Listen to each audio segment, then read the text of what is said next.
ಎಲ್ಲರಿಗೂ ನಮಸ್ಕಾರ. ನನ್ನೆಲ್ಲ ಆತ್ಮೀಯ ಪ್ರೀತಿಯ ಮುದ್ದು ವಿದ್ಯಾರ್ಥಿಗಳೇ, ಇಂದಿನ ಕನ್ನಡ ತರಗತಿಗೆ ನಿಮ್ಮೆಲ್ಲರಿಗೂ ಸ್ವಾಗತ. ಇಂದು ನಾವು 8ನೇ ತರಗತಿಯ ರಾಮಧಾನ್ಯ ಚರಿತೆ ಅನ್ನುವಂಥ ಒಂದು ಪದ್ಯ ಭಾಗವನ್ನು ಇಂದಿನ ತರಗತಿಯಲ್ಲಿ ನೋಡೋಣ. ಕವಿಗಳ ಪರಿಚಯವನ್ನು, ಪದಗಳ ಅರ್ಥವನ್ನು ಏನಿದೆ ಎಂಬುದನ್ನು ತಿಳಿದುಕೊಳ್ಳೋಣ. ದಾಸ ಸಾಹಿತ್ಯ ಅಂದ್ರೇನು, ಅದರ ಹಿನ್ನೆಲೆ ಏನು, ರಾಮಧಾನ್ಯ ಚರಿತೆ ಅನ್ನುವಂತಹ ಈ ಪದ್ಯ ಭಾಗ ಭಾಮಿನಿ ಷಟ್ಪದಿಯಲ್ಲಿ ಬಂದಿರುವಂತಹ ಒಂದು ಪದ್ಯ ಭಾಗ. ದಾಸ ಸಾಹಿತ್ಯಕ್ಕೆ ಕನಕದಾಸರು ಕೊಟ್ಟಿರುವಂತಹ ಕೊಡುಗೆ ಏನು, ಅಶ್ವಿನಿ ದೇವತೆಗಳಲ್ಲಿ ಇವರೂ ಕೂಡ ಒಬ್ಬರು, ಇವರನ್ನು ಅಶ್ವಿನಿ ದೇವತೆಗಳಲ್ಲಿ ಇವರು ಕೂಡ ಒಬ್ಬರು ಅಂತ ಯಾಕೆ ಕರೀತಾರ ಎಂಬುದರ ಬಗ್ಗೆ ಇಂದಿನ ತರಗತಿಯಲ್ಲಿ ನಾವೆಲ್ಲರೂ ನೋಡೋಣ. ಬನ್ನಿ ಮಕ್ಕಳೇ. 8ನೇ ತರಗತಿಯ 8ನೇ ಪದ್ಯ ಭಾಗ ರಾಮಧಾನ್ಯ ಚರಿತೆ, ಕನಕದಾಸರು. ಪ್ರವೇಶವನ್ನು ನೋಡೋಣ, ಆಮೇಲೆ ಕವಿ ಪರಿಚಯವನ್ನು ನೋಡೋಣ. ಸಾಹಿತ್ಯವು ಸಾಮಾಜಿಕ ವ್ಯವಸ್ಥೆಯ ಕೈಗನ್ನಡಿಯಾಗಿದೆ. ನೋಡಿ, ನಮ್ಮ ಸಾಮಾಜಿಕ ವ್ಯವಸ್ಥೆಯ ಕೈಗನ್ನಡಿ ಯಾವುದು? ಸಾಹಿತ್ಯ. ಈ ಕಾರಣದಿಂದಾಗಿ ಸಮಾಜ ಸುಧಾರಣೆಯಲ್ಲಿ ಸಾಹಿತ್ಯ ಪ್ರಮುಖ ಪಾತ್ರ ವಹಿಸುತ್ತದೆ. ಸಾಹಿತ್ಯದ ಮೂಲಕ ಸಮಾಜದ ಓರೆ ಕೋರೆಗಳನ್ನು ತೀಡಬೇಕೆಂಬ ಆಶಯವೂ ಇದೆ. ಈ ನಿಟ್ಟಿನಲ್ಲಿ 15-16ನೇ ಶತಮಾನದಲ್ಲಿ ಮೂಡಿಬಂದ ಆಧ್ಯಾತ್ಮಿಕ, ಸಾಮಾಜಿಕ, ಸಾಂಸ್ಕೃತಿಕ ಸುಧಾರಣಾ ಸಾಹಿತ್ಯ ಪ್ರಕಾರವೇ ದಾಸ ಸಾಹಿತ್ಯ. ನೋಡಿ ಮಕ್ಕಳೇ, ದಾಸ ಸಾಹಿತ್ಯ ಅಂದರೆ ಏನು ಹೇಳ್ತಾರಪ್ಪ ಅಂದರೆ, ನಮ್ಮ ಸಾಹಿತ್ಯದ ಮೂಲಕ ಸಮಾಜದಲ್ಲಿರ್ತಕ್ಕಂತಹ ಓರೆ ಕೋರೆಗಳನ್ನ ತೀಡಬೇಕು ಅನ್ನುವಂಥದ್ದು ಈ ಪದ್ಯ ಭಾಗದ ಆಶಯ. ಹೌದಾ? 15 ಮತ್ತು 16ನೇ ಶತಮಾನದಲ್ಲಿ ಆಧ್ಯಾತ್ಮಿಕವಾಗಿ, ಸಾಮಾಜಿಕವಾಗಿ, ಸಾಂಸ್ಕೃತಿಕವಾಗಿ ಸುಧಾರಣೆಯನ್ನು ಮಾಡಲೇಬೇಕನ್ನುವಂತಹ ಒಂದು ಉದ್ದೇಶದಿಂದ ಸಾಹಿತ್ಯ ಪ್ರಕಾರಕ್ಕೆ ವಿಶೇಷವಾಗಿ ಅಭಿವ್ಯಕ್ತಿ ವಹಿಸಿ ಕಾಳಜಿ ವಹಿಸಿರುವಂತಹ ಸಾಹಿತ್ಯ ಯಾವುದು? ದಾಸ ಸಾಹಿತ್ಯ. ಈ ಶತಮಾನದಲ್ಲಿ ವ್ಯಾಸರಾದಿಯಾಗಿ ಪುರಂದರದಾಸರು, ಕನಕದಾಸರು, ವಿಜಯದಾಸರು ಮೊದಲಾದವರು ಹರಿದಾಸ ಪರಂಪರೆಯನ್ನು ಹುಟ್ಟುಹಾಕಿ ಸಾಮಾಜಿಕ ಪರಿವರ್ತನೆಗೆ ನಾಂದಿ ಹಾಡಿದ್ದಾರೆ. ನೋಡಿ, ದಾಸ ಸಾಹಿತ್ಯದಲ್ಲಿ ಪುರಂದರದಾಸರಾಗಿರ್ಬೋದು, ಕನಕದಾಸರಾಗಿರ್ಬೋದು, ವಿಜಯದಾಸರಾಗಿರ್ಬೋದು, ಗೋಪಾಲದಾಸರಾಗಿರ್ಬೋದು, ಹೀಗೆ ಹಲವಾರು ಏನು ಮಾಡಿದ್ದಾರೆ ವ್ಯಕ್ತಿಗಳು, ಇದರಲ್ಲಿ ಹಲವಾರು ಕವಿಗಳು ಹರಿದಾಸ ಪರಂಪರೆಯನ್ನು ಹುಟ್ಟುಹಾಕಿ ನಮ್ಮ ಸಾಮಾಜಿಕವಾಗಿ ಸಮಾಜದಲ್ಲಿ ಪರಿವರ್ತನೆಯನ್ನು ತಂದುಕೊಟ್ಟ ಕೀರ್ತಿ ಯಾರಿಸದಪ್ಪ ಅಂದ್ರೆ ದಾಸ ಸಾಹಿತ್ಯಕ್ಕೆ ಸಲ್ತತಿ. ರಾಮಧಾನ್ಯ ಚರಿತೆಯು ಅತ್ಯಂತ ಚರ್ಚಿತವಾದಂತಹ ಕೃತಿ. ನೋಡಿ, ರಾಮಧಾನ್ಯ ಚರಿತೆ ಅನ್ನುವಂಥ ಒಂದು ಕೃತಿ ಅದು ಅತ್ಯಂತ ಅದ್ಭುತವಾಗಿರುವಂಥ ಒಂದು ಕೃತಿ. ಇದಕ್ಕೆ ಕಾರಣ ಇದರಲ್ಲಿ ಬರುವ ವ್ರೀಹಿ ಅಂದರೆ ಭತ್ತ ಹಾಗೂ ನರೆದಲಗ ಅಂದರೆ ರಾಗಿಗಳ ಸಂವಾದ ಜಾತಿಗಳ ನಡುವಿನ ವಿಷಮತೆಯನ್ನು ಬಂಡಾಯದ ಧ್ವನಿಯಾಗಿಯೂ, ಶ್ರೀಮಂತ ಬಡವರ ಪ್ರತಿನಿಧಿಗಳಾಗಿ ಮತ್ತು ಸಂಸ್ಕೃತ ಕನ್ನಡ ಭಾಷೆಗಳ ವಾದವಾಗಿಯೂ ನೋಡುವುದರಿಂದ ಈ ಕೃತಿಗೆ ಹೆಚ್ಚಿನ ಹೆಗ್ಗಳಿಕೆ ಇದೆ. ಭತ್ತ ಮತ್ತು ರಾಗಿಗಳ ಜಗಳ ಇದು ಪರಿಹಾರಗೊಂಡ ರೀತಿಯನ್ನು ಇಲ್ಲಿ ನಿರೂಪಿಸಲಾಗಿದೆ. ನೋಡಿ, ವ್ರೀಹಿ ಅಂತಂದ್ರೇನ? ಭತ್ತ ಅಂತಂದರೆ, ನರೆದಲಗ ಅಂತಂದರೆ ರಾಗಿ ಅಂತ ಅರ್ಥ. ನೋಡಿ, ಆಗಿನ ಕಾಲದಲ್ಲಿರ್ತಕ್ಕಂತಹ ಜಾತಿಗಳ ಮಧ್ಯೆ ಇರುವಂಥ ವಿಷಮತೆ ಆಗಿರ್ಬೋದು, ಬಂಡಾಯದ ಧ್ವನಿ ಆಗಿರ್ಬೋದು, ಶ್ರೀಮಂತ ಬಡವರನ್ನುವಂತಹ ಒಂದು ಪ್ರತಿನಿಧಿಗಳಾಗಿ ಏನೈತಿ, ಶ್ರೀಮಂತರ ಊಟಕ್ಕೆ ಯಾವುದ್ರಿ? ಭತ್ತ. ಬಡವರ ಪ್ರತಿನಿಧಿ ಯಾವುದು? ರಾಗಿ. ಹೀಗಾಗಿ ಅಂದಿನ ಕಾಲದಲ್ಲಿ ಕನಕದಾಸರು ಏನು ಮಾಡಿದಾರಪ್ಪ ಅಂದ್ರೆ, ಆಗಿರುವಂತಹ ವಾತಾವರಣನ ಈ ರಾಮಧಾನ್ಯ ಚರಿತೆ ಅನ್ನುವಂತಹ ಕೃತಿಯ ಮೂಲಕ ವ್ಯಕ್ತವನ್ನು ಪಡಿಸಿದಾರ. ಭತ್ತ ಮತ್ತು ರಾಗಿಗಳ ಜಗಳ ಅಂತೆಯೇ ಪ್ರಸಿದ್ಧಿಗೊಂಡಿರುವಂತಹ ಈ ರಾಮಧಾನ್ಯ ಚರಿತೆ ಅನ್ನುವಂಥ ಕೃತಿ ಇಲ್ಲಿ ಏನಾಗಿತ್ತಪ್ಪ, ಈ ಪದ್ಯದ ಮುಖಾಂತರ ಏನು ಹೇಳಲಿಕ್ಕೆ ಹೊರಟಿದ್ದಾರೆ ಎಂಬುದರ ಬಗ್ಗೆ ನಾವು ನೋಡೋಣ ಬರ್ರಿ. ಇಲ್ಲಿ ಮಕ್ಕಳೇ, ವ್ರೀಹಿ ಅಂತಂದ್ರೇನು? ಭತ್ತ ಅಂತ ಅರ್ಥ. ನರೆದಲಗ ಅಂತಂದರೆ ರಾಗಿ ಅಂತೇಳಿ ಅರ್ಥ. ಕೃತಿಕಾರರ ಪರಿಚಯ. ಸಂತ ಕವಿ, ಹರಿದಾಸ ಪರಂಪರೆಯ ಮತ್ತು ದಾಸ ಸಾಹಿತ್ಯದ ಅಶ್ವಿನಿ ದೇವತೆಗಳಲ್ಲಿ ಒಬ್ಬರೆನಿಸಿದ ಖ್ಯಾತಿಗೆ ಭಾಜನರಾದವರು ಕನಕದಾಸರು. ನೋಡಿ, ಇವರೊಬ್ಬರು ಸಂತ ಕವಿ ಮತ್ತು ಹರಿದಾಸ ಪರಂಪರೆಯ ಮತ್ತು ದಾಸ ಸಾಹಿತ್ಯದ ಅಶ್ವಿನಿ ದೇವತೆಗಳಲ್ಲಿ ಇವರು ಕೂಡ ಒಬ್ಬರು. ಇವರ ಮೊದಲ ಹೆಸರು ತಿಮ್ಮಪ್ಪ ನಾಯಕ. ನೋಡಿ, ಕನಕದಾಸರ ಮೊದಲ ಹೆಸರೇನು? ತಿಮ್ಮಪ್ಪ ನಾಯಕ. ಇವರ ಕಾಲ ಶಾಲಿವನ ಶಕೆ 1508. ನೋಡಿ, ಇವರು 1508ರಲ್ಲಿ ಇವರು ಜನನವನ್ನು ತಾಳ್ತಾರ. ಜನ್ಮಸ್ಥಳ ಹಾವೇರಿ ಜಿಲ್ಲೆಯ ಬಾಡ ಗ್ರಾಮ. ತಂದೆ ಬೀರಪ್ಪ, ತಾಯಿ ಬಚ್ಚಮ್ಮ. ಹಾವೇರಿ ಜಿಲ್ಲೆಯ ಬಾಡ ಗ್ರಾಮದಲ್ಲಿ ಕನಕದಾಸರ ಜನನವಾಗ್ತತಿ. ಇವರ ಮೊದಲ ಹೆಸರು ತಿಮ್ಮಪ್ಪ ನಾಯಕ, ಇವರ ತಂದೆ ಹೆಸರು ಬೀರಪ್ಪ, ತಾಯಿ ಬಚ್ಚಮ್ಮ.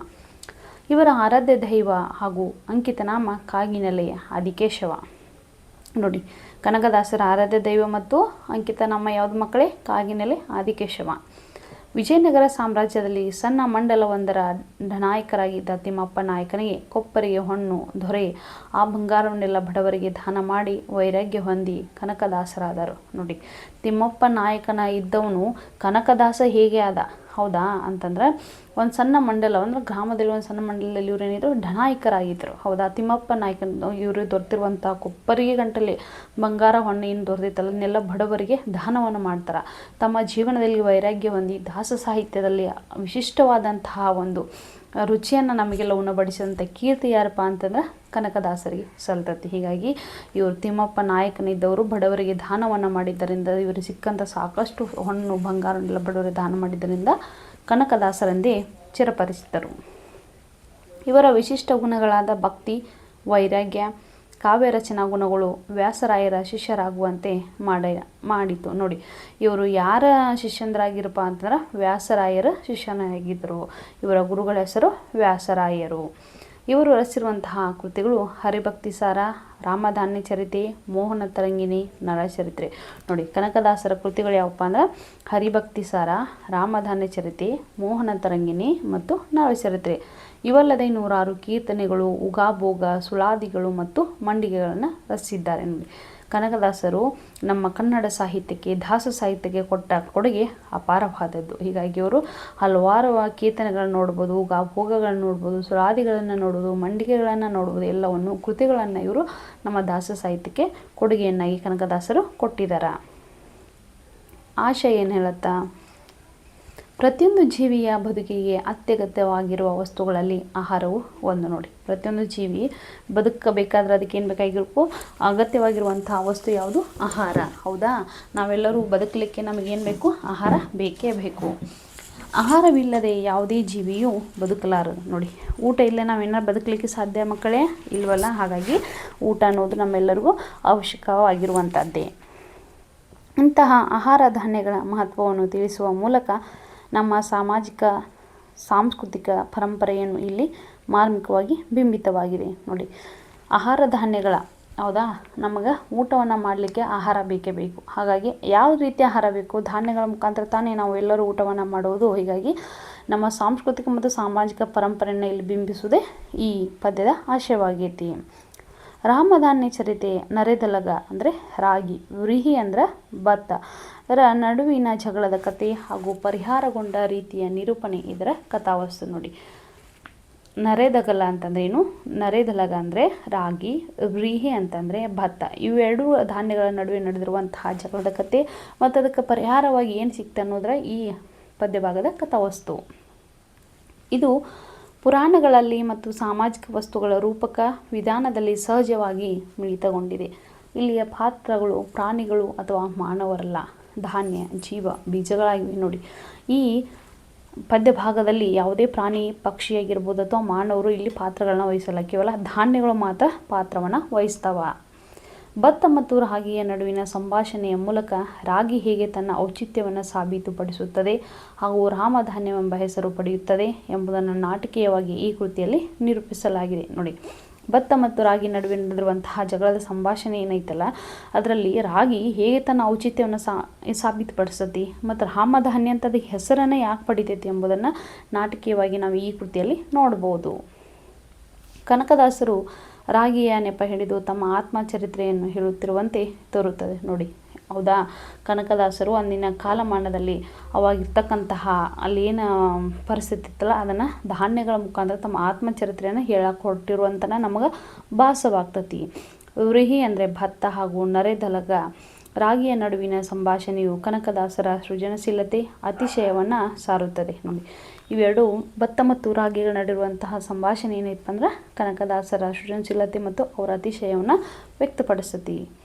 ರಾಮಧಾನ್ಯ ಚರಿತೆ ಈ ಕೃತಿಯ ಬಂಡಾಯ ಸಾಹಿತ್ಯದ ಬೇರು ಹಾಗೂ ನವ್ಯೋತ್ತರದ ಸೂರು ಎಂದರೆ ತಪ್ಪಾಗಲಾರದು. ನೋಡಿ, ಬಂಡಾಯ ಸಾಹಿತ್ಯದ ಬೇರು ಮತ್ತು ನವ್ಯೋತ್ತರದ ಸೂರು ಅಂತ ರಾಮಧಾನ್ಯ ಚರಿತೆಯನ್ನು ನಾವು ಕರಿತೀವಿ. ಡಾಕ್ಟರ್ ಸಾ ಸಿ ಮರಳಯ್ಯ ಅವರು ಸಂಪಾದಿಸಿರುವ ಕನಕದಾಸರ ಕಾವ್ಯಭಾಗ 1 ಕೃತಿಯಿಂದ 5 ನಿಗದಿಪಡಿಸಿದೆ. ಕನಕ ಸಾಹಿತ್ಯ ದರ್ಶನ ಸಂಪುಟ 2 ಕನ್ನಡ ಮತ್ತು ಸಂಸ್ಕೃತಿ ಇಲಾಖೆ. ನೋಡಿ, ಇದನ್ನು ಕನಕದಾಸರ ಕಾವ್ಯಭಾಗ 1 ಕೃತಿಯಿಂದ 5 ನಿಗದಿಯನ್ನು ಪಡಿಸಲಾಗಿದೆ. ಯಾರು ಸಂಪಾದನೆ ಮಾಡ್ಯಾರ? ಡಾಕ್ಟರ್ ಸಾ ಸಿ ಮರಳಯ್ಯ ಅವರು ಸಂಪಾದನೆಯನ್ನು ಮಾಡಿದಾರ. ಪೂರ್ವಕತೆಯನ್ನು ನೋಡೋಣ ಬನ್ನಿ. ಧರ್ಮರಾಯನು ತಮ್ಮಂದಿರೊಡಗೂಡಿ 12 ವರ್ಷ ವನವಾಸಕ್ಕಾಗಿ ಕಾಮ್ಯಕವನದಲ್ಲಿರುವ ಸಂದರ್ಭ. ನೋಡಿ, ನೀವು ಮಹಾಭಾರತ ಕಥೆಯನ್ನು ಎಲ್ಲರೂ ಕೇಳೇ ಇರ್ತೀರ, ಹೌದಾ ಮಕ್ಕಳೇ?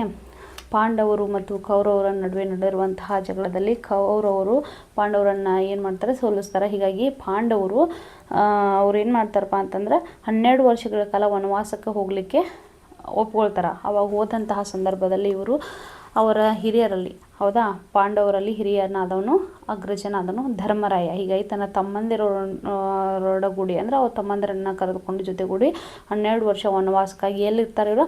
ಕಾಮ್ಯಕ ಅನ್ನುವಂತಹ ಒಂದು ವನದಲ್ಲಿರುವಂತಹ ಸಂದರ್ಭ. ಶಾಂಡಿಲ ಮುನಿಗಳು ತಮ್ಮ ಮುನಿ ಪರಿವಾರದೊಂದಿಗೆ ಆಗಮಿಸುತ್ತಾರೆ. ಆಗ ಶಾಂಡಿಲ ಮುನಿಗಳು ತಮ್ಮ ಮುನಿ ಪರಿವಾರದೊಂದಿಗೆ, ಮುನಿ ಪರಿವಾರ ಅಂತಂದ್ರೇನು, ಇನ್ನು ಉಳಿದಂತಹ ಅವರು ಶಿಷ್ಯಂದರಾಗಿರ್ಬೋದು, ಋಷಿಗಳಾಗಿರ್ಬೋದು. ಹೀಗಾಗಿ ಶಾಂಡಿಲ ಮುನಿಗಳು ತಮ್ಮ ಪರಿವಾರದೊಂದಿಗೆ ಅಲ್ಲಿ ಬರ್ತಾರೆ. ಧರ್ಮಜನು ಯಥಾರ್ಥವಾಗಿ ಸತ್ಕರಿಸುತ್ತಾನೆ. ಅವಾಗ ಧರ್ಮಜ ಏನಪ್ಪ, ಧರ್ಮರಾಯ, ಪಾಂಡವರಲ್ಲಿ ಹಿರಿಯನ ಯಾರು? ಧರ್ಮರಾಯ. ಈತನಿಗೆ ಧರ್ಮಜ ಅಂತಲೇ ಕರಿತೀವಿ. ಈತ ಏನು ಮಾಡ್ತಾನೆ, ಅವ್ರನ್ನ ಯಥಾ ಪ್ರಕಾರವಾಗಿ ಸತ್ಕಾರವನ್ನು, ಊಟ ಉಪಚಾರಗಳಿಂದ ಅವರನ್ನು ಸತ್ಕರಿಸ್ತಾನೆ. ಅರಣ್ಯವಾಸದ ಕ್ಲೇಶ ಸಂಕಷ್ಟಗಳ ಪರಿಹಾರ್ಥಕವಾಗಿ ಶಾಂಡಿಲ ಮುನಿಗಳು ಶ್ರೀರಾಮಚಂದ್ರನ ಚರಿತ್ರೆಯನ್ನು, ನರೆದಲಗ, ರಾಗಿ ಮತ್ತು ವ್ರೀಹಿ, ಭತ್ತರ ಕಥೆಯನ್ನು ವಿವರಿಸುತ್ತಾರೆ. ಆವಾಗ ಅರಣ್ಯವಾಸದಲ್ಲಿರ್ತಕ್ಕಂತಹ ಈ ಸಂದರ್ಭದಲ್ಲಿ ಕ್ಲೇಶ ಸಂಕಷ್ಟಗಳ ಪರಿಹಾರ್ಥಕವಾಗಿ ಶಾಂಡಿಲ ಮುನಿಗಳು ಏನು ಮಾಡ್ತಾರೆ, ಶ್ರೀರಾಮಚಂದ್ರನ ಕಥೆಯನ್ನು, ಚರಿತ್ರೆಯನ್ನು ಹೇಳ್ತಾರೆ. ಯಾವುದ್ರ ಮುಖಾಂತರ ಹೇಳ್ತಾರೆ? ಧಾನ್ಯಗಳು, ಅದು ಯಾವುವು? ರಾಗಿ ಮತ್ತು ಭತ್ತಗಳ ಧಾನ್ಯಗಳ ಕಥೆಯನ್ನು ವಿವರಿಸ್ತಾರೆ. ರಾಮನ ಜನನದಿಂದ ಆರಂಭಿಸಿ ರಾವಣನನ್ನು ಸಂಹರಿಸಿ ವಿಭೀಷಣನಿಗೆ ಪಟ್ಟಾಭಿಷೇಕ ಮಾಡಿ ದಾನವ ವಾನರ ಮುಖ್ಯರನ್ನು ಕೂಡಿಕೊಂಡು ಅಯೋಧ್ಯಾಭಿಮುಖವಾಗಿ ಪ್ರಯಾಣ ಬೆಳೆಸುತ್ತಾನೆ. ನೋಡಿ, ಶ್ರೀರಾಮಚಂದ್ರನ ಚರಿತ್ರೆಯನ್ನು ಹೇಳಲಿಕ್ಕೆ ಪ್ರಾರಂಭವನ್ನು ಮಾಡ್ತಾರೆ. ಶ್ರೀರಾಮಚಂದ್ರರು ಹುಟ್ಟಿದಾಗಿನ ಹಿಡಿದು ಅವ್ರು ಏನೇನು ಮಾಡಿದರು? ರಾವಣನ ಸಂಹಾರವನ್ನು ಮಾಡ್ತಾರೆ, ವಿಭೀಷಣನಿಗೆ ಪಟ್ಟಾಭಿಷೇಕ ಮಾಡ್ತಾರೆ. ಅದಾದ ನಂತರ ದಾನವ ವಾನರ ಜೊತೆಗೂಡಿ ಅವರು ಅಯೋಧ್ಯಕ್ಕೆ ಮರಳಿ ಬರ್ತಾರೆ. ಪ್ರಯಾಣ ಕಾಲದಲ್ಲಿ ಸೀತೆಗೆ ರಮಣೀಯ ದೃಶ್ಯಗಳನ್ನು ತೋರಿಸುತ್ತಾ ಋಷಿಗಳನ್ನು ಸಂದರ್ಶಿಸಿ ಅವರ ಆಶೀರ್ವಾದ ಪಡೆಯುತ್ತಾ ಮುಂದುವರಿಯುತ್ತಾನೆ. ನೋಡಿ, ಅವ ತಮ್ಮ ವನವಾಸದಲ್ಲಿರುವಂತಹ ಸಂದರ್ಭದಲ್ಲಿ ಸೀತೆಗೆ ಏನು ಮಾಡ್ತಾರಪ್ಪ ಅಂದ್ರೆ ರಮಣೀಯವಾದಂತಹ ದೃಶ್ಯಗಳನ್ನು ತೋರಿಸ್ತಾರ. ಋಷಿ ಮುನಿಗಳನ್ನು ಸಂದರ್ಶಿಸಿ ಅವರ ಆಶೀರ್ವಾದನ ಪಡೆದುಕೊಳ್ತಾರ. ಗೌತಮ ಮುನಿಯ ಆಶ್ರಮದಲ್ಲಿ ಬೆಲ್ಲ, ಸಕ್ಕರೆ, ಜೇನುತುಪ್ಪದ ರಸಾಯನಗಳು ಹಾಗೂ ವಿವಿಧ ಧಾನ್ಯಗಳನ್ನು ತಯಾರಿಸಿದ ಭಕ್ಷ್ಯಗಳ ಸಮಾರಾಧನೆಯಾಗುತ್ತದೆ. ನೋಡಿ, ಗೌತಮ ಮುನಿಗಳ ಆಶ್ರಮದಲ್ಲಿ ಏನಕ್ಕಂತಂದ್ರೆ ಬೆಲ್ಲ, ಸಕ್ಕರೆ ಹಾಗೂ ಜೇನುತುಪ್ಪದ ರಸಾಯನಗಳು ಮತ್ತು ವಿವಿಧ ಧಾನ್ಯಗಳಿಂದ ತಯಾರಿಸಿರ್ತಕ್ಕಂತಹ ಏನು ಭಕ್ಷ್ಯ ಏನಿರ್ತೈತಲ್ಲ ಅದರ ಸಮಾರಾಧನೆ ಆಗಿರ್ತತಿ. ಈ ಭಕ್ಷ್ಯಗಳ ರುಚಿ ತಾರತಮ್ಯದ ಬಗೆಗೆ ಮಾತುಕತೆ ಆಗ್ತೈತೆ. ಆವಾಗ ಅಂಥ ಸಂದರ್ಭದಲ್ಲಿ ಏನು ವಿಧವಾಗಿ ರುಚಿಯಾಗಿ ಏನು ತಯಾರು ಮಾಡಿರ್ತಾರಲ್ಲ ಭಕ್ಷ್ಯ ಭೋಜನ ಏನು ಮಾಡಿರ್ತಾರಲ್ಲ ಆವಾಗ ಅದರ ತಾರತಮ್ಯದ ಬಗೆಯಾಗಿ ಮಾತುಕತೆಯನ್ನು ಮಾತಾಡ್ತಾರೆ. ಶ್ರೀರಾಮ ಹನುಮಂತನೊಡನೆ ಈ ವಿಷಯವನ್ನು ಪ್ರಸ್ತಾಪಿಸಿದಾಗ ಅವನು, ನಾನು ಸವಿದ ಧಾನ್ಯದ ತನುವನ್ನೀಕ್ಷಿಸಬೇಕು ತರಿಸಿ ಎಂದು ಕೇಳಿಕೊಳ್ಳುತ್ತೆ. ನೋಡಿ, ಶ್ರೀರಾಮಚಂದ್ರ ಏನು ಮಾಡ್ತಾರೆ, ಹನುಮಂತನೊಡನೆ ಈ ವಿಷಯವನ್ನು ಪ್ರಸ್ತಾಪ ಮಾಡಿದಂಥ ಸಂದರ್ಭದಲ್ಲಿ ನಾನೇನು ಧಾನ್ಯವನ್ನು ಸವಿತೇನಲ್ಲ ಅದನ್ನು ತನುವನ್ನು ಈಕ್ಷಿಸಬೇಕು ಅಂತ ಹೇಳಿ ಕೇಳ್ತಾರೆ. ಗೌತಮ ಧಾನ್ಯಗಳನ್ನು ತರಿಸ್ತಾನೆ. ಧಾನ್ಯಗಳ ಶ್ರೇಷ್ಠತೆ ಬಗ್ಗೆ ಚರ್ಚಿತವಾಗ್ತದೆ. ನೋಡಿ, ಅವಾಗ ಗೌತಮ ಮಹರ್ಷಿ ಏನು ಮಾಡ್ತಾರೆ, ಧಾನ್ಯಗಳನ್ನು ತರಿಸಿರುವಂಥ ಸಂದರ್ಭದಲ್ಲಿ ಧಾನ್ಯಗಳ ಶ್ರೇಷ್ಠತೆಯನ್ನು ಹೇಳ್ತಾರೆ. ಶ್ರೀಮಂತರ ಪ್ರತೀಕ ಯಾವುದಪ್ಪ? ಪ್ರತಿಧ್ವನಿಯಾಗಿ ಇಲ್ಲಿ ಭತ್ತ ಇದ್ರೆ, ಬಡವರ ಪ್ರತಿಧ್ವನಿಯಾಗಿ ಯಾವುದು? ರಾಗಿ ಇರ್ತತಿ. ಆದರೂ ಕೂಡ ರಾಗಿ ಏನು ಮಾಡ್ತತಿ, ರಾಮಧಾನ್ಯ ಚರಿತೆಯಲ್ಲಿ ತನ್ನದೇ ಶ್ರೇಷ್ಠ ಅಂತೇಳಿ ಬಿಂಬಿಸ್ತತಿ. ಹೌದಾ? ಅದು ಯಾವ ರೀತಿಯಾಗಿ ಎಂಬುದರ ಬಗ್ಗೆ ನಾವಿಲ್ಲಿ ನೋಡ್ಬೋದು. ಪದಗಳ ಅರ್ಥವನ್ನು ನೋಡೋಣ. ಕ್ರತು ಅಂದ್ರೆ ಯಾಗ, ಯಜ್ಞ ಅಂತ ಅರ್ಥ. ಕ್ಷಿತಿ ಅಮರರು ಅಂದ್ರೆ ಬ್ರಾಹ್ಮಣರು. ಕತೆ ಅಂದ್ರೆ ಕೋಪ, ದುಃಖ ಅಥವಾ ಅಳಲು ಅಂತ ಅರ್ಥ. ನೆರೆದೆಲೆ ಅಂದ್ರೆ ರಾಗಿ, ನೆಲ್ಲು, ಭತ್ತ ಅಂತ ಕರಿತೀವಿ. ಆಮೇಲೆ ಪಕ್ಷಪಾತ ಅಂದ್ರೆ ಭೇದ ಭಾವ. ಪಥೀಕರಿಸಲು ಅಂದ್ರೆ ಅಂಗೀಕರಿಸು. ಪಿಸುನ ಅಂದ್ರೆ ಚಾಡಿಕೋರ, ನೀಚ. ಪ್ರತಿಷ್ಠೆ ಅಂದ್ರೆ ಗರ್ವ, ವಿರಂಚಿ. ಬ್ರಹ್ಮ ಅಂತ ಅರ್ಥ, ಅಜ ಅಂತ ಅರ್ಥ. ವ್ರೀಹಿಗ ಅಂದ್ರೆ ಭತ್ತಕ್ಕೆ ನಾವು ವ್ರೀಹಿಗ ಅಂತ ಕರಿತೀವಿ. ಹದನು ಅಂದ್ರೆ ಒಂದು ರೀತಿ ಅಥವಾ ಕ್ರಮ. ಇಸುನ ಅಂದ್ರೆ ಕುಸ್ಥಿತ, ಬುದ್ಧಿಯವ ಅಂಥೇಳಿ ಕರಿತೀವಿ. ನೋಡಿ ಮಕ್ಕಳೇ, ಇಲ್ಲಿ ರಾಗಿ ಮತ್ತು ಭತ್ತದ ನಡುವೆ ನಡೆದಿರುವಂತಹ ಜಗಳ. ಈ ಜಗಳದಲ್ಲಿ ಯಾವ ರೀತಿಯಾಗಿ ರಾಗಿ ತನ್ನದೇ ಪಾತ್ರ ಶ್ರೇಷ್ಠ ಅಂತೇಳಿ ಹೇಗೆ ಕರೆಸ್ಕೊಳ್ತತಿ ಎಂಬುದನ್ನು ನಾವು ಇಂದಿನ ತರಗತಿಯಲ್ಲಿ ನೋಡೋಣ. ರಾಗಿ ಮತ್ತು ಆಮೇಲೆ ಭತ್ತದ ಪಾತ್ರಗಳು ಯಾವ ರೀತಿಯಾಗಿ ಶ್ರೀರಾಮಚಂದ್ರ ಅದಕ್ಕೆ ಏನು ಹೇಳ್ತಾರೆ, ಗೌತಮ ಮುನಿಗಳು ಏನು ಹೇಳ್ತಾರೆ, ಹೀಗಾಗಿ ಅದೆಲ್ಲವನ್ನು ಈ ಪದ್ಯದ ಮೂಲಕ ವಿವರಣೆಯನ್ನು ಕೊಟ್ಟಿದ್ರೆ ಮುಂದಿನ ತರಗತಿಯಲ್ಲಿ ಪದ್ಯ ಭಾಗವನ್ನು ಒಂದೊಂದೇ ಪದ್ಯ ಭಾಗವನ್ನು ಓದಿ ಪದ್ಯದ ಸಾರಾಂಶವನ್ನು ಹೇಳ್ತೀನಿ ಮಕ್ಕಳೇ. ಇಂದಿನ ತರಗತಿಯಲ್ಲಿ ನಾವು ಏನು ಮಾಡಿದ್ವಿ, ದಾಸ ಸಾಹಿತ್ಯ ಅಂದ್ರೇನು, ಭಾಮಿನಿ ಷಟ್ಪದಿಯಲ್ಲಿ ಬಂದಿರುವಂತಹ ಈ ರಾಮಧನ್ಯ ಚರಿತೆ ಅನ್ನುವಂಥ ಕೃತಿ ಬಗ್ಗೆ, ದಾಸ ಪರಂಪರೆ ಏನು ಹೇಳ್ತೈತಿ, ಆಶಯ ಭಾವ ಏನು ಹೇಳ್ತೈತಿ, ಆಮೇಲೆ ಕನಕದಾಸರ ಕವಿ ಪರಿಚಯವನ್ನು ನಾವು ನೋಡ್ಕೊಂಡು ಬಂದ್ವಿ, ಅವರ ಹುಟ್ಟೂರು, ತಂದೆ ತಾಯಿ, ಹಾಗಾಗಿ ಆಮೇಲೆ ಪೂರ್ವಕತೆಯನ್ನು ನೋಡಿದ್ವಿ. ಅದಾದಮೇಲೆ ಪದಗಳ ಅರ್ಥವನ್ನು ನೋಡಿದ್ವಿ. ಎಲ್ಲವನ್ನು ಇಂದಿನ ತರಗತಿಯಲ್ಲಿ ನಾವು ನೋಡಿದ್ವಿ. ಮಕ್ಕಳೇ, ನಾಳಿನ ತರಗತಿಯಲ್ಲಿ ಮಾಡೋಣ ಈ ರಾಮಧನ್ಯ ಚರಿತೆಯ ಒಂದೊಂದೇ ಪದ್ಯವನ್ನು ಓದುತ್ತಾ ಪದ್ಯದ ವಿವರಣೆಯನ್ನು ಹೇಳುತ್ತಾ ಹೋಗುತ್ತೇನೆ. ನಿಮಗೆಲ್ಲರಿಗೂ ಈ ವಿಡಿಯೋ ಇಷ್ಟ ಆದರೆ ಶೇರ್ ಮಾಡಿರಿ, ನಮ್ಗೆ ಸಪೋರ್ಟ್ ಮಾಡಿ, ನಿಮ್ಮ ಸ್ನೇಹಿತರು ಕೂಡ ಇದನ್ನು ಶೇರ್ ಮಾಡಿ. ನಿಮಗೆ ಏನಾದರೂ ತಿಳಿದೇ ಇದ್ದರೆ ನೀವು ಕಾಮೆಂಟ್ ಬಾಕ್ಸಲ್ಲಿ ತಿಳಿಸ್ಬೋದು, ಮತ್ತೊಮ್ಮೆ ತಿಳಿಸುವಂತಹ ಪ್ರಯತ್ನವನ್ನು ಮಾಡ್ತೀನಿ. ಎಲ್ಲರಿಗೂ ನಮಸ್ಕಾರ.